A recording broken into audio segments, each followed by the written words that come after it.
Hello, Chris here from IELTS Advantage. This is going to be quite an unusual video. Normally we just teach IELTS, but I'm going to be responding to a lot of criticism and negativity, and also a lot of positivity and praise that we've been getting in the last sort of week or so.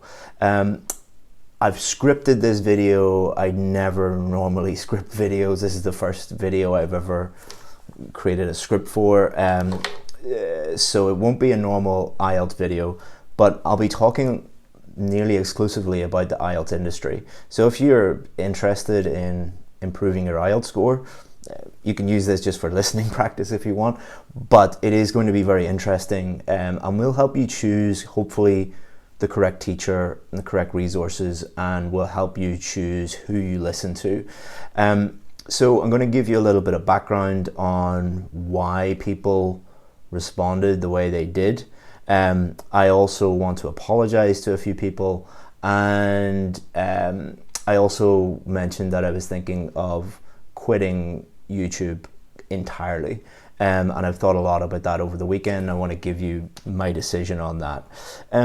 So to give you a little bit of background information, if you are a YouTuber, there is a part of YouTube that is called YouTube Studio that is for creators, and you can go in there, and one of the bits of the analytics shows you the most popular videos that your subscribers have viewed from other channels. And I've been watching that, checking it once a week or something like that for years, or for as long as that feature has been available.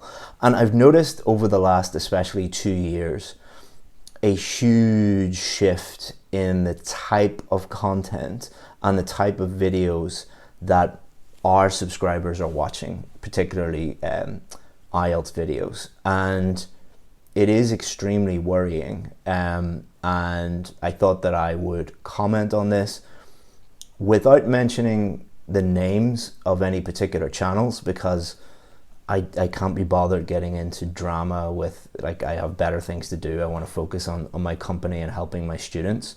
But what I did, the reason why I got such a negative reaction, was I was looking at these popular videos, these videos that are getting hundreds of thousands, if not millions of views.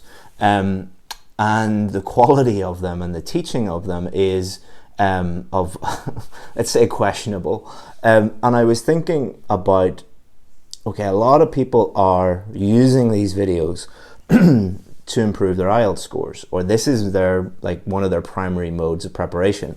So I was thinking, imagine a real teacher in a real classroom, like a bricks and mortar classroom, if they were doing what people are doing in these videos. So for example, there's a very popular series at the moment that is literally someone who has stolen other videos from other channels and just put different text over it, like, not like shamelessly stealing. So one of the things I put was, imagine you go into a real classroom and your teacher doesn't know anything about IELTS, so they've just, like, stolen all the materials from another teacher. How would you feel about that kind of thing? And the reaction and the backlash has been quite severe. We've had, in the comments under that, we've had people saying that it is sickening what I'm doing. We've had emails like, how dare we criticize people? How dare we say anything negative about anybody? That, in the comments you can see that nobody in the IELTS industry is doing anything wrong, and I should keep my mouth shut and not say anything. And I'm just here to teach people IELTS, just here to help people, and I can't really be bothered to put up with that type of thing. So last week I was just like, why even continue with YouTube? One of the accusations is that we're doing this to make our channel more popular. Our channel brings in about 0.25% of our overall revenue. It keeps our company going for about the first 3 to 4 hours of each month. it is a tiny fraction of our revenue. And if you look at our videos, we actively ask people to unsubscribe and dislike our videos if they don't like them.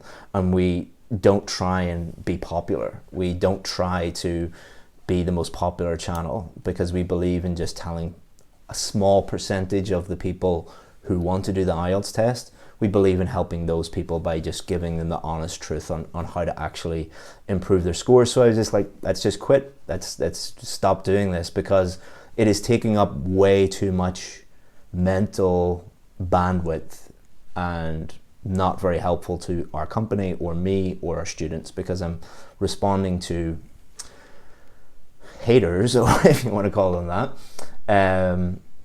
rather than helping students. So let me start off by just giving you a little bit of background information that will really help you understand where I'm coming from and why I criticize other channels. So when I was teaching for the British Council, I would be teaching in different cities around Asia and South Asia. And one thing I noticed, in any city that I would go to, there would always be an area of that city that would have lots of posters advertising bricks and mortar schools, and they would say things like, guarantee a band 9, learn our super magic secrets, and we guarantee to get you, by learning our magic secret, just basically scams. And I was teaching at the British Council, where I used to teach. We don't teach those types of things. We don't tell our students those types of things, because they're not true. You only tell people those things if you're trying to scam them, or you don't know how to teach IELTS.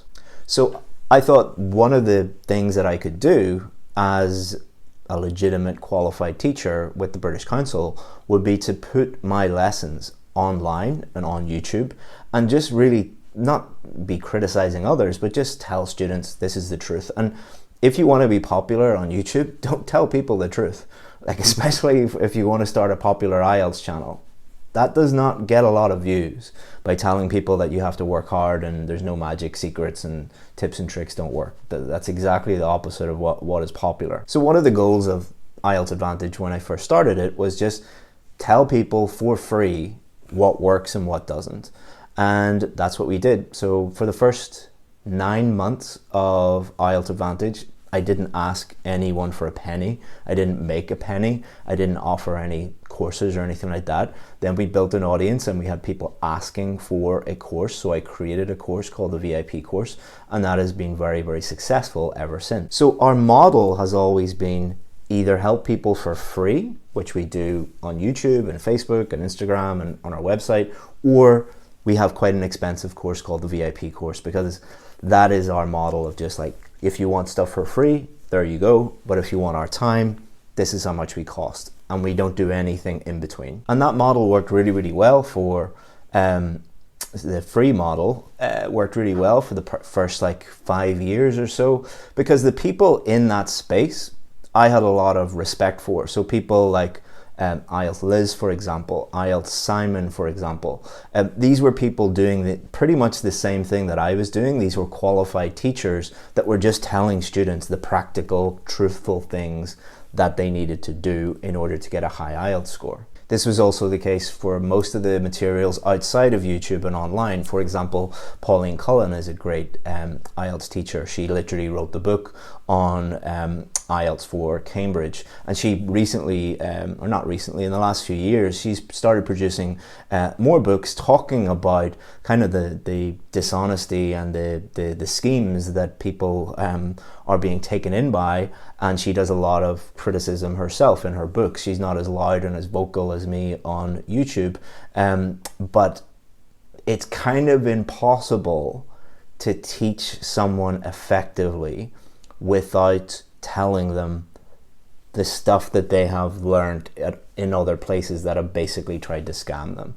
It is impossible to really help someone unless you tell them, hey, I can teach you the right things to do, but all of these things that you believe are true, such as, learn these lists of, 10 band 9 words and you're going to guarantee to get a band 9. those things just simply don't work. And if it doesn't matter how well you teach someone, if they believe these things that are not true, then they're going to get a low score. So you have a choice. You can either keep your mouth shut and not say anything, or you can tell people the truth. So things started really changing in the last kind of 2 years. And I think this was accelerated by the worldwide situation that happened in early 2020, where a lot of schools had to shut down. So a lot of those schools that were, telling people things that were not true in order to get them in the door, a lot of those moved online and a lot of those moved into YouTube. So you went from the most popular videos being people like IELTS Liz, IELTS Simon, and other channels. Like recently you have Keith at English Speaking Success, you have E2. All of these people are great competition for me, and I really respect that type of competition because it forces you to get better, and these channels were kind of competing with each other to help students, which was very, very healthy. Then in the last 2 years, you had all of these lies and people misleading students moving in, and the algorithm suited those videos and those channels because people love to be told that it's really easy, it's a quick fix, and you just have to learn these things in 2 minutes and you'll magically get a band 9.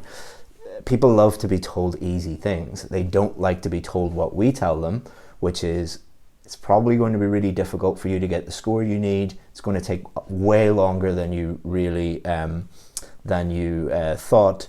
All the stuff that you learned is probably wrong. And here's a bunch of feedback on why your writing is way below the score that you need, or your speaking is not that good. Students don't like to hear that. And we're totally fine with that, because if we have a choice between lying to someone and them liking us, or telling them the truth and them hating us, I'll take the hate all day long. Because as I said, it's impossible to help someone without getting them to drop all that baggage, all that nonsense that they have learned if they have followed a bad teacher or a bad YouTube channel. It would be like someone like me, like I'm fat, like I've got a big belly. I could work with Roger Federer and he could be teaching me tennis and teaching me the best swing and the best serve, but unless I get rid of that belly, I'm not going to be very good at tennis, am I? So that's exactly the same thing with students. It is impossible to really effectively help a student without pointing out the stuff that you learned in the past is probably wrong. And what we don't do is say that every single teacher is bad and every single YouTuber is bad. What we say is a lot of the stuff that you might have learned is probably wrong. Not all of it, but if you do these things, it's like stepping on a landmine. What we do at IELTS Advantage is we show you how to avoid the landmines. Don't step on those, because if you do, you'll blow up, and do these right things, and that will help you get to the score that you need.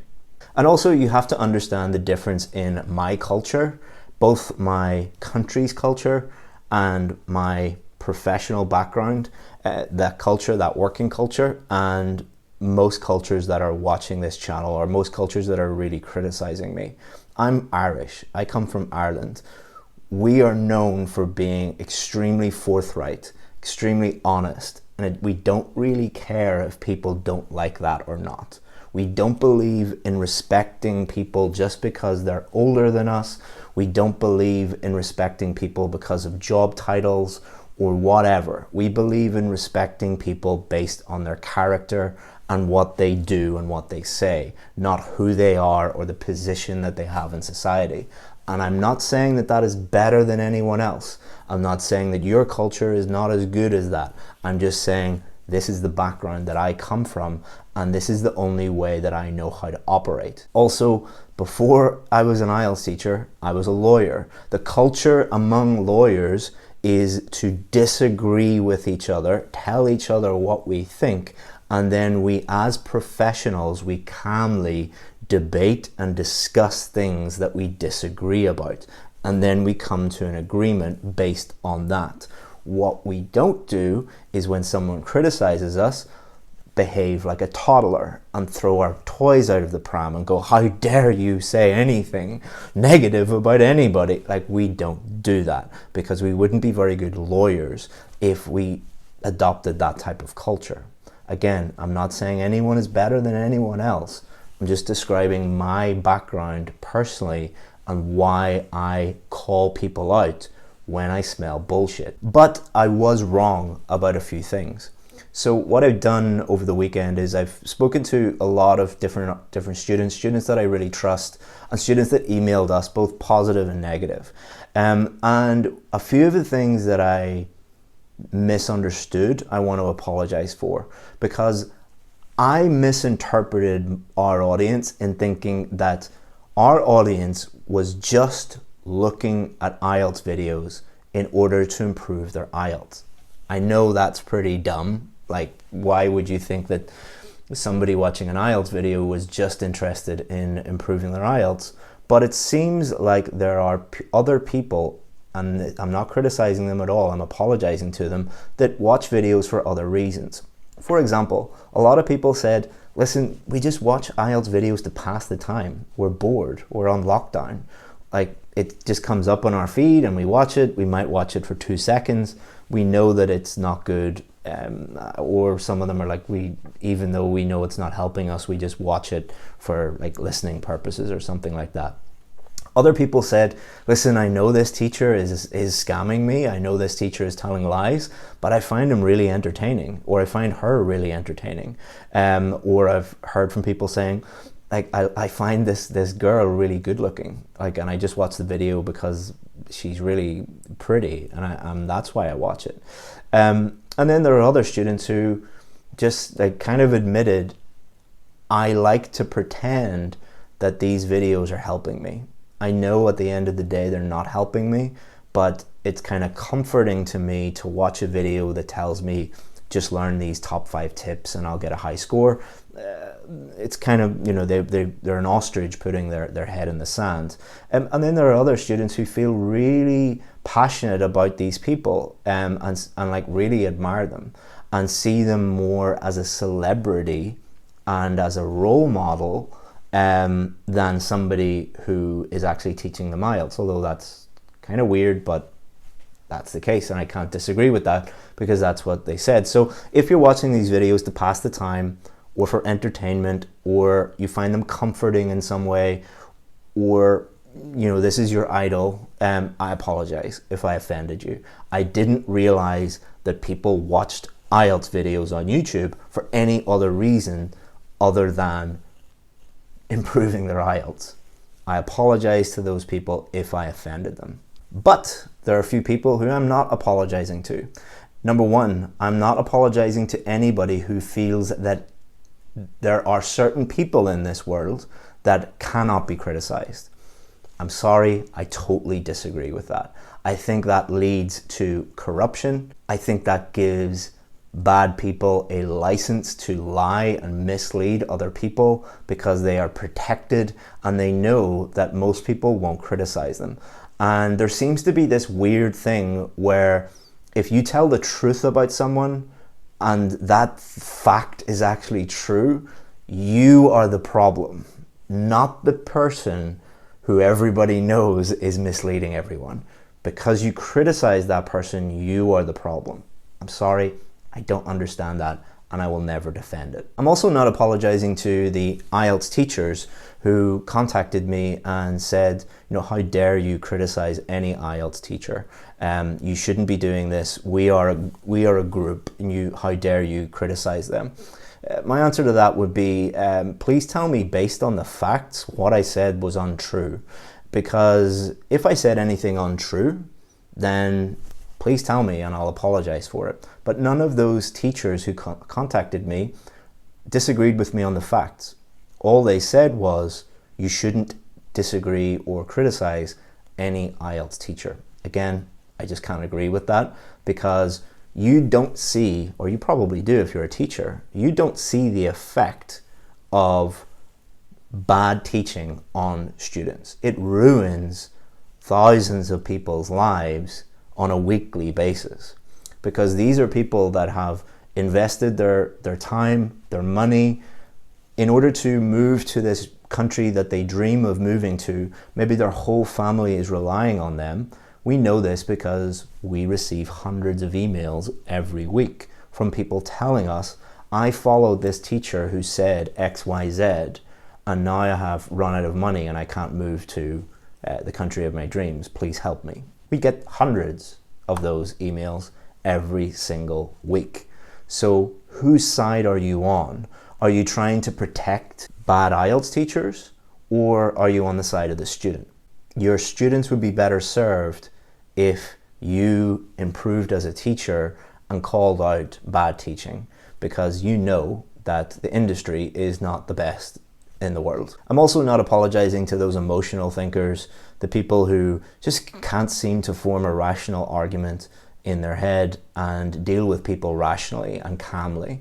And again, my response to those people is, if I said anything untrue, tell me, and I'll totally apologize to you if I said something that you can prove that is not true.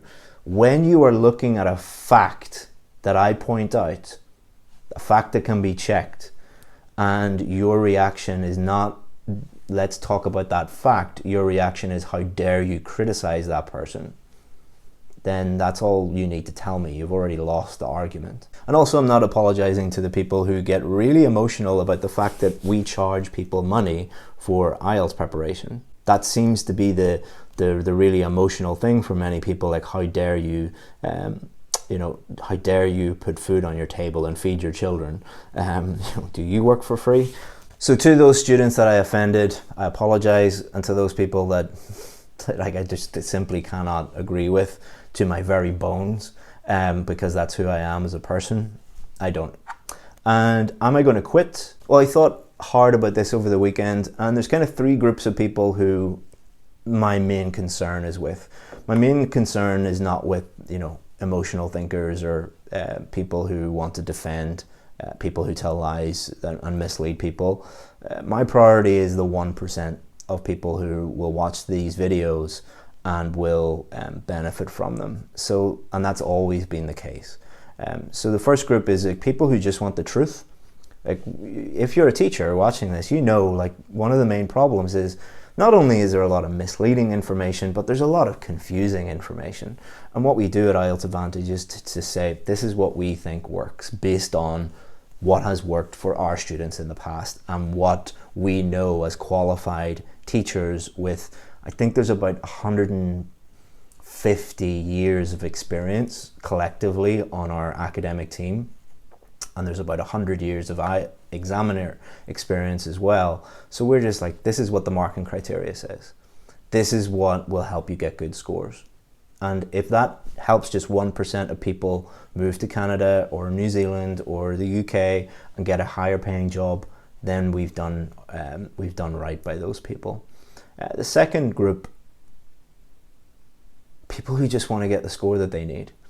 What we have found is, because we don't teach tips and tricks and hacks and try and give those easy things, a lot of people will watch our stuff and then go and try all the free easy stuff or the cheap stuff that doesn't really work, and then they'll come back to us and they'll say, actually, the stuff that you said 6 months ago I'm ready to actually consider that, and then we help them get the scores that they need.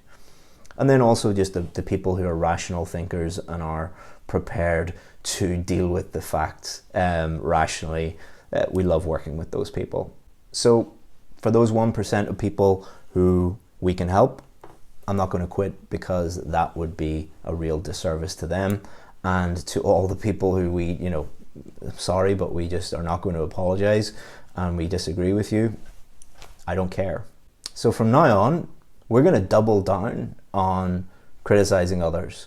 We're going to, when we see it, call it out. We're not going to apologize.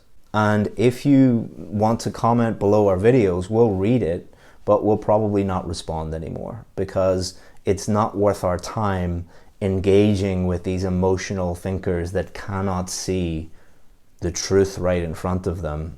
It's just a waste of our time. And if you don't like any of that, unsub. Like, please, we don't really need your views, or we don't need subscribers or views or money from YouTube. So sorry for that very long rambling video, but one of the things that we're going to do is, if somebody does get emotional and does, you know, go crazy in the comments, I'll just be able to post this video and ask them to watch it. They probably won't, because they're more interested in outrage and hate than, you know, rationality. But there you go. What can we do? If you've watched this to the end, it means you're one of our true fans. If you ever need help, if you ever need the truth about whether you need help or not, we always promise to either give you free information, a free course, or if we think that you need one of our paid courses, we'll give you honest advice about those paid courses and your different options. Feel free to get in touch with us if you need help with anything. Thanks very much, and sorry for the very long rambling video. Hopefully it made sense. And just a quick, you know, PS, if one thing that we really have been discussing here, if you're a teacher or you're in the IELTS industry, or if you're a student, like, what's the best way for us to clean up this industry? Because there are some great teachers, great YouTube channels, and the others kind of muddy the waters. Like, should I make videos where we like analyze other videos and say whether they are in a, you know, whether they are actually teaching you what it says in the marking criteria? Or should we just continue to put out really positive stuff and not criticize others? Or, I don't know, should we create some kind of rules for, like, if you know, if you want to be recognized as a good teacher, you agree to to not mislead students and not, you know, do all these spammy things. I don't know. Those are just ideas, but it's kind of getting to the point where you're like ashamed of working in this industry because of the amount of negative stuff that is out there. But I'll continue on for the next while anyway, and let's see how it goes. I'm rambling, so I'll end this. Bye-bye.